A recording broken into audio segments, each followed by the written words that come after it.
Bismillahirrahmanirrahim. Assalamu alaikum dear students. Welcome to your physics class.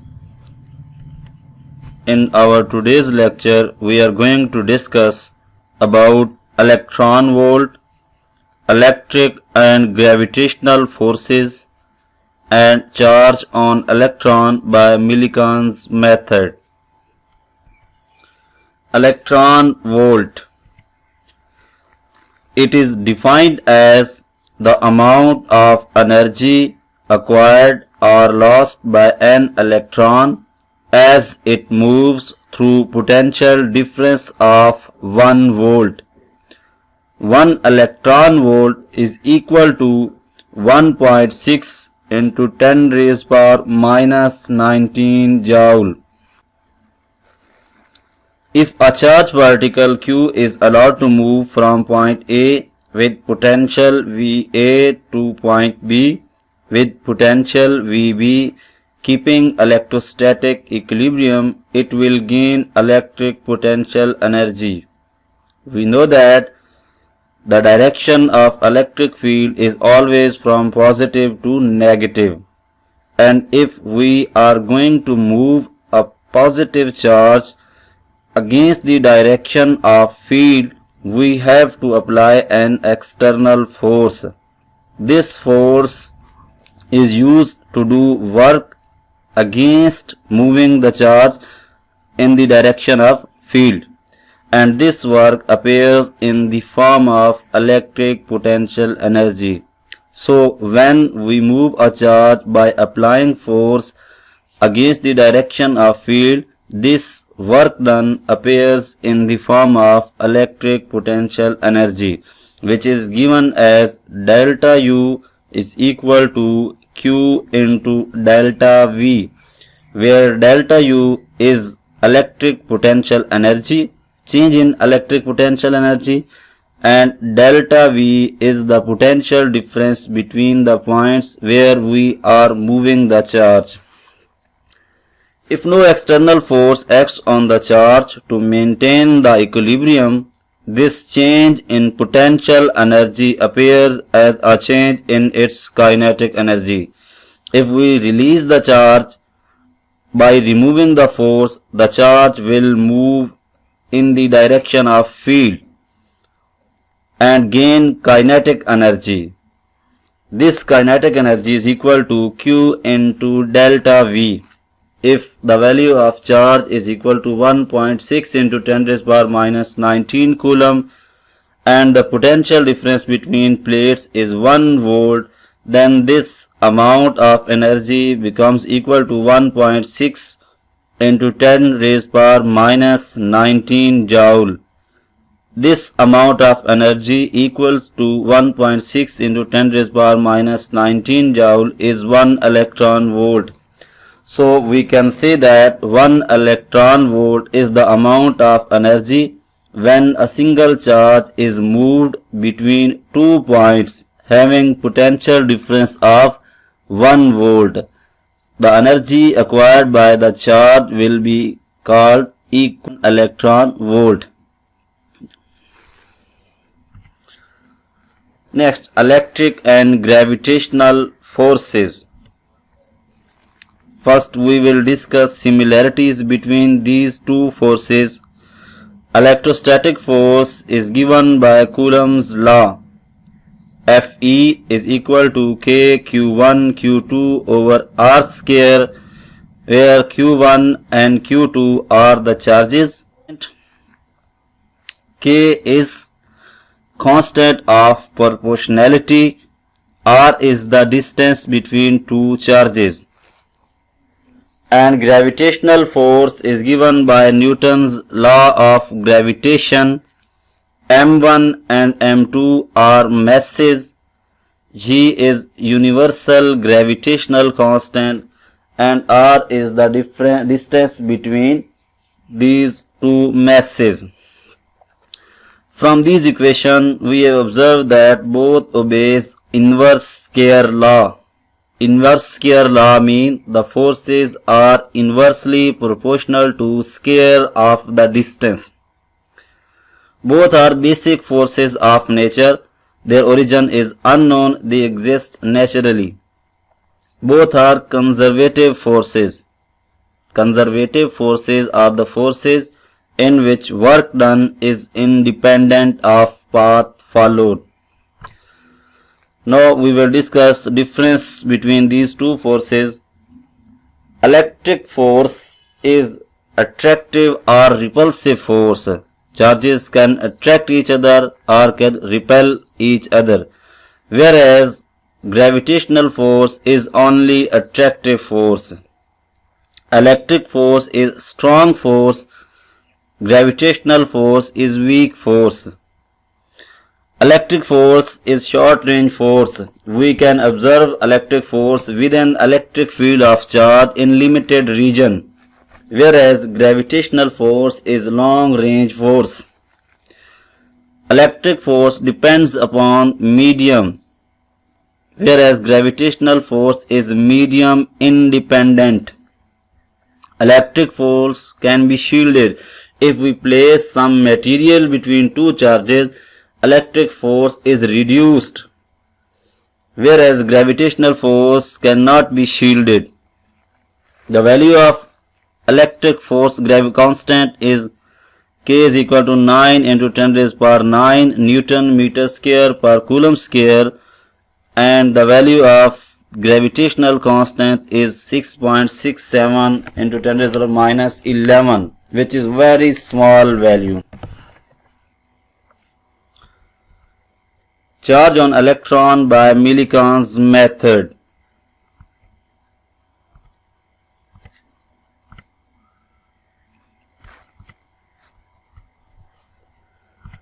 In 1909, Robert Millikan conducted the oil drop experiment to determine the charge of an electron.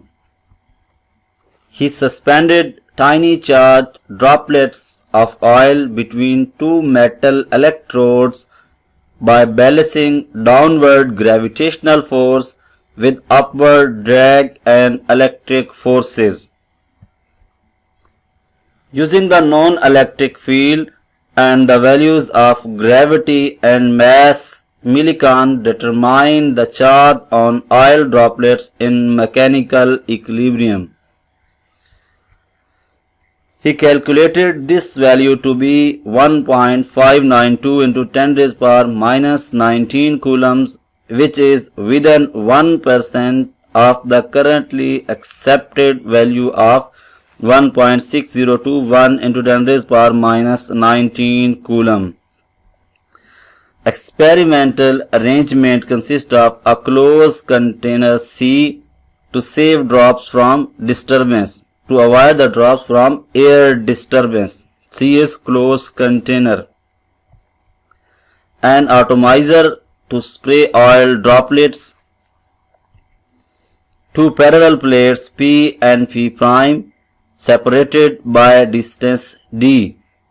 The upper plate has a hole H in it to provide the path to the droplets.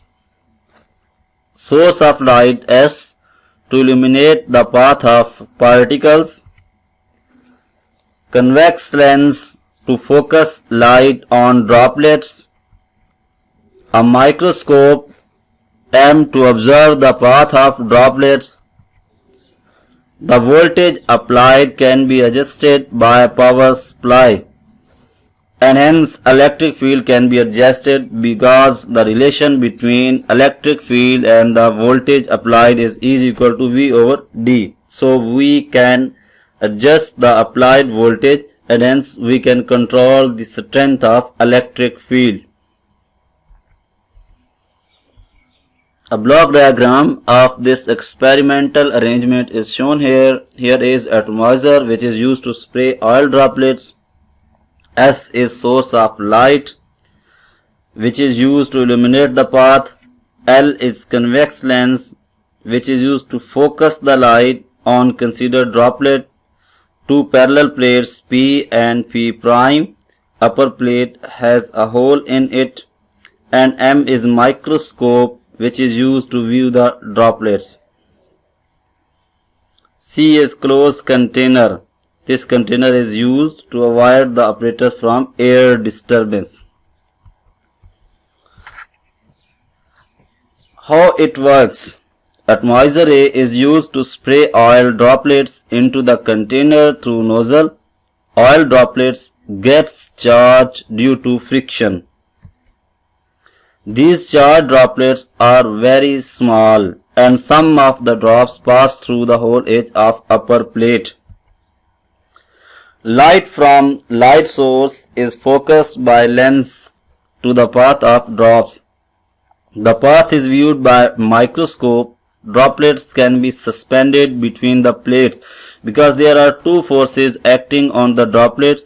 Gravitational forces acting vertically downward, while its electric field being opposite polarity will move the charge upward. So we can suspend the droplet by balancing these two forces. Electrostatic force Fe is equal to Q into E, and gravitational force, which is equal to the weight of the drop, F is equal to mg. Electric force is adjusted equal to Fg. How we can adjust electrostatic force? By adjusting the value of electric field. When these forces are equal, F is equal to Fg. Putting the values, QE is equal to mg, where E is equal to V over D. So equation becomes Q into V over D is equal to mg. We are going to find charge on droplets. So Q is equal to mg D over V. We have rearranged the above equation. Here m is the mass of droplet, g is gravitational acceleration, d is the separation between plates, and V is the potential difference between two plates. In order to know the value of charge, we have to put the value of mass of drop, gravitational acceleration, separation between plates, and applied potential. All the other factors are known, either they are constant, either we are putting the values from the known factors, but we don't know the value of mass. So first we will calculate mass of drop. Determination of mass. If density of droplet is rho, then density is defined as mass per unit volume, and mass becomes rho time volume, where V is the volume of droplets. These tiny droplets are assumed to have spherical geometry. So we will put volume equal to the volume of sphere. So m becomes rho into 4 pi r cube over 3, where 4 pi r cube over 3 is the volume of sphere. So from this relation we can find the mass of droplets. But to find mass, we have to find the value of radius of the droplet. If we know the radius, by putting the value of radius, we can find the mass of droplet, and putting the value of mass into equation 1, we can find the charge of electron. So now we are going to find the value of radius. If electric field is switched off, the droplet falls under the action of gravity and gains terminal speed.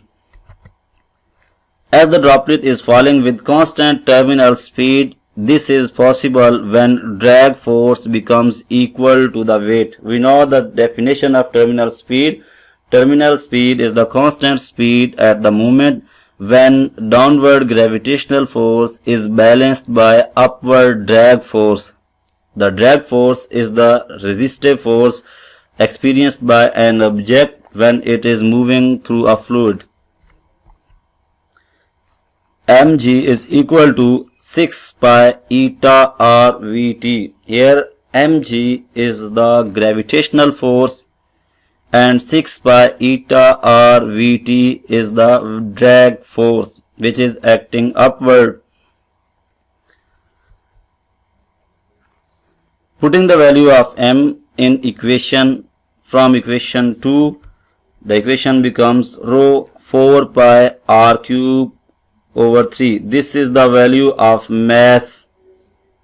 Rho 4 pi r cube over 3 the value of mass into g equal to 6 pi eta r v t. Solving this equation, just rearranging the value of r is equal to square root of 9 eta v t over 2 rho g.